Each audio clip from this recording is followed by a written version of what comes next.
Hi, welcome to Pursuing Greatness and Legacy Coaching. My name is Alfredia Spates, and hit the like button, subscribe, or share.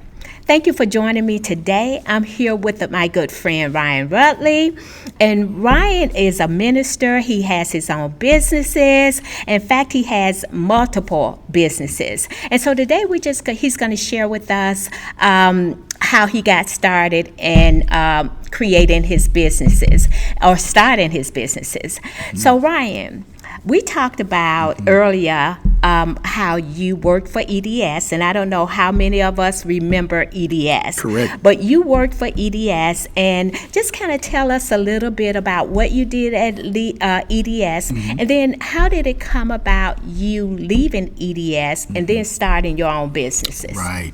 Well, first of all, Afridia and all of our Pursuing Greatness community, thank you so much for allowing me to be here.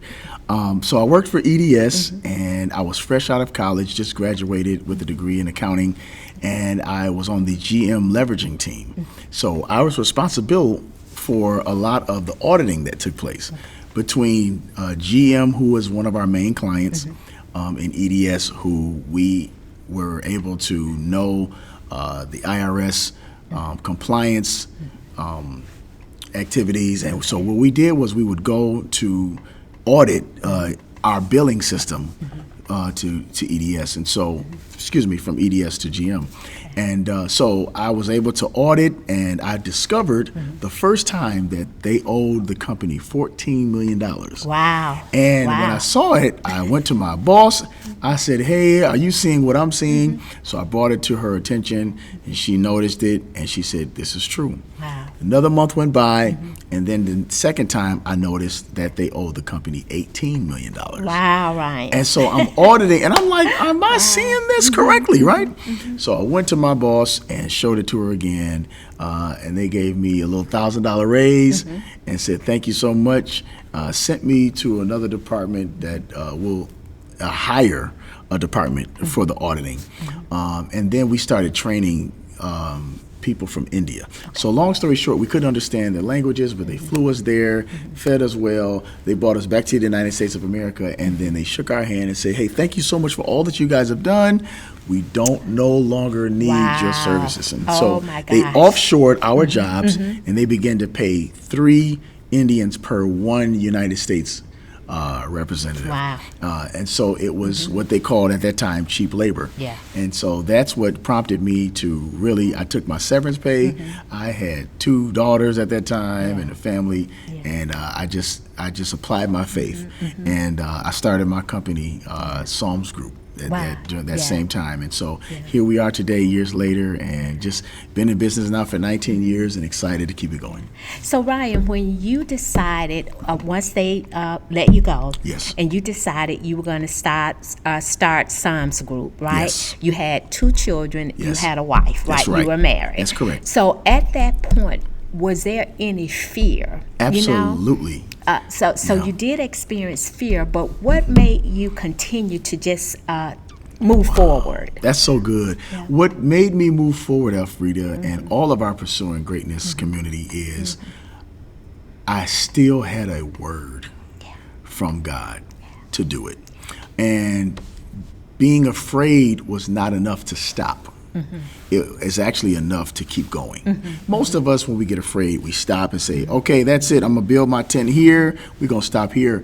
But because I was let go for actually being able to help the company make millions of dollars, I figured if I made them more than $40 million, why can't I make one for myself? Wow. At least go for it. At least try.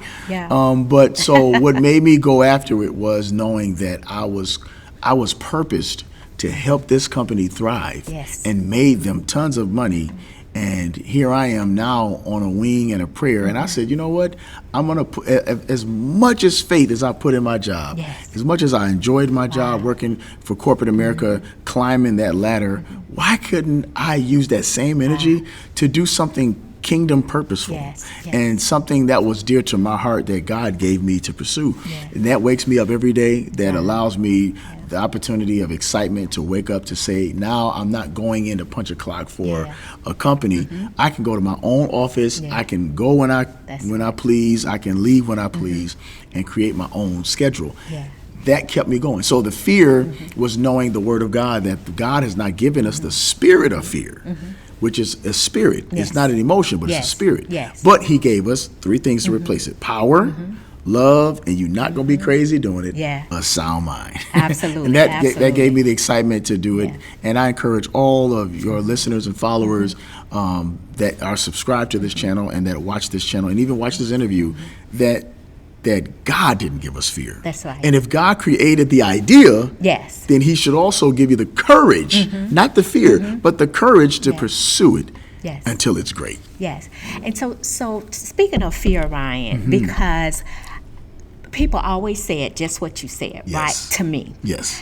And Yeah. I have a fear, or had a fear, Sure. right, that stemmed from my childhood. Wow, But it that's kept me honest. in bondage. Yes. It kept me crippled. That's right, I Frida. couldn't move one way or the other, right? Wow. And so people always say, that. And I know Right. the word God did not give you a spirit of fear. That's right. But I was not one of those people that could just step out in fear. That's I was not true. that person, That's good. right? Yes. And so I'm thinking that there's somebody out there like me, right, Yes, that just yes. can't do it in fear. In fear. So, but what I had to do was I had to keep going to the Word. Yes. But as you say, Oh, that's good. we had a pastor, right? You always saying God rest his soul because we God love rest him his- so much. My shepherd, my But hero. he kept preaching and teaching on Yes, he faith, did. right? Yes, he did. And the more he did it, the more I grew, right? And the yes. more I kept going to the Word, the more I grew. Yes, and it Alfreda. was most of my young adult life, and I think I was in my early 50s before I overcame Wow, fear, that's- right? come on. And so I just That's need awesome people to know to that know. you may not be in that space, right? Yes, yes. But you can get there. Yes. You can grow there. You have to That's continue good. to work to get there. That's so good. So, and I'm just so thankful and grateful that you have shared that Honored. with my audience. I'm and honored. I appreciate it so much because Honored. people need to know that sometimes we Yes. talk about creating opportunities, Yes, right? yes. Sometimes opportunities are created in our lives That's and we right. need to jump on it and take advantage of it. Yes, right. That's and then right. sometimes we have to create our own opportunities. we do. But you have to be ready to do it. You have right? to. That's right. Yeah, and you That's have right. to know that you have the faith. Yes. Have the faith to do it, do it. right? And Yes. I talk about sometimes you just have to jump off the boat. Jump off the just boat. jump That's off right. and into the deep. You have to do it. That's you have right. to do it. That's right. So is there anything Yes. else you want to share with my audience before we go? You know what? The only thing is, again, I would love to just, again, thank you. Alfreda, for those that know, she has the biggest beautiful smile and the biggest beautiful testimony and personality. And one thing I do want people to know, Alfreda, is that, like Dr. James Mormon, who was my mentor, always said, don't give what you have, but give what you need. Yes. If you yes. need it, Yes. then you don't need to keep it. What you do is you give it away. Yes. And then the more you give, the more you shall receive. right. And then the more you shall receive, you're getting more so you can give more. That's right. That's and right. I want to encourage them to let them know that even if there is a small dose Mm-hmm. of, I'm scared, I'm stepping out, I've never done this before, Mm-hmm. I've never had help. Like you said, Alfreda, that's powerful that you've had to wait the years up until your 50s before you overcame fear. Yes. This is the encouragement that I want to give them, is that overcoming fear is not an overnight process. Wow. Yes. Sometimes it takes just a little bit more time to get it, to understand it, and then conquer it. And once you get to the place where you're not fearful anymore, now, like you are, now you're unstoppable. If somebody says, Alfreda, can you try this? You've overcome such to the degree to where now you're more a risk. You're risky now. You'll be able to take more risks Yeah. without having the fear holding you back anymore. Yes. And now the chances of you not doing it are against the chances of you doing it now. Yes. And that's the blessing, and that's how you'll be able to find success. Yes. So God bless all of the viewing audience and all of the viewing audiences, and continue to support you and Pursuing Greatness. I'm excited about all the videos and all the things that you have coming up, and I'm looking forward to joining the journey of Pursuing Greatness myself with you. Thank you, Ryan, and this have been your Pursuing Greatness moment.